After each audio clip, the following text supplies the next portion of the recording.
Kalau misalnya nanti mundur saat ini juga Bang, ini akan cukup mempengaruhi nggak untuk perekonomian RI kan? Karena leader-leader ini kan kalau kita lihat sebenarnya tahun ini kan masa kerjanya juga sebenarnya nggak full sampai setahun ya untuk para menteri. Ini cukup ini nggak sih? Masalahnya kan selama masih ada Jokowi, itu pemilu tidak akan jujur dan adil. Setiap hari Jokowi melakukan cara-cara yang sudah tidak pantas. Ya. Entah di luar negeri, entah di dalam negeri, dengan berkomentar macam-macam gitu yang nyata-nyata bias gitu. Jadi jurdil itu dia mungkin.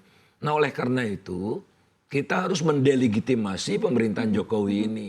Dan salah satu cara mendelegitimasinya adalah impeachment. Tapi impeachment jauh, susah. Tapi harus kita lakukan juga. Atau moral, ini gerakan moral. Seperti Pak Harto dulu, beberapa hari sebelum mundur, 15 menterinya mundur. Itu gimana sih Bang? Mungkin di sini kan banyak mungkin yang tidak update waktu itu gitu ya. Ketika zaman Pak Harto kalau kita bandingkan dengan apa yang terjadi sekarang nih Bang Faisal. Ya agak beda ya, tapi konteks menteri mundur ini adalah kalau menteri, apalagi menteri yang tergolong punya integritas tinggi begitu, yang menjaga integritas itu sudah tidak nyaman lagi mundur. Waktu itu lokomotifnya Pak Ginanjar Kartasasmita. Iya, betul. Nah, kemudian sampai ada 15 menteri itu bangkrut. Secara moral pemerintahan ini sudah jatuh gitu. Nah, kalau sudah jatuh, Jokowi yang punya kepentingan ada anaknya di situ, ya keluar dari pemerintahan, wakil presidennya naik. Kita jaga supaya pilpresnya benar gitu, pemilunya benar, tidak cawe-cawe itu. Jadi ini bagian dari upaya kita untuk mendelegitimasi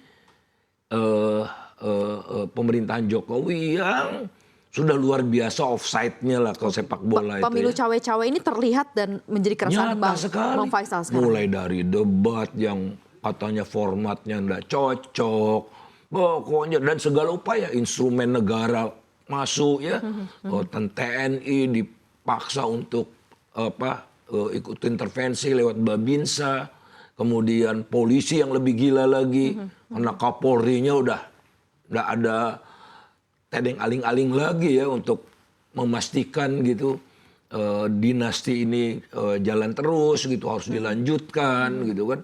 Sehingga kita tidak tahu lagi misalnya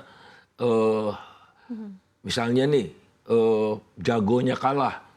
Jagonya kalah belum tentu dilantik.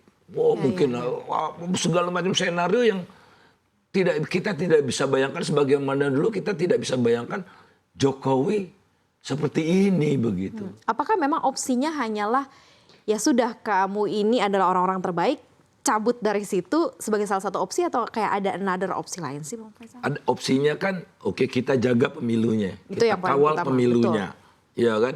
Ada banyak organisasi NGO ya, kemudian monitoring oleh lembaga internasional, itu juga sumber legitimasi pemilu kan. Ketiga, impeachment sudah banyak yang basisnya, tapi kan prosesnya bisa panjang, ya pendek juga bisa, kata ahli konstitusi, bergantung caranya seperti apa, dan gerakan moral ini. Oke. Jadi macam-macam kita siapkan, tapi jangan lagi berharap pada Jokowi untuk membuat pemilu ini jujur dan adil.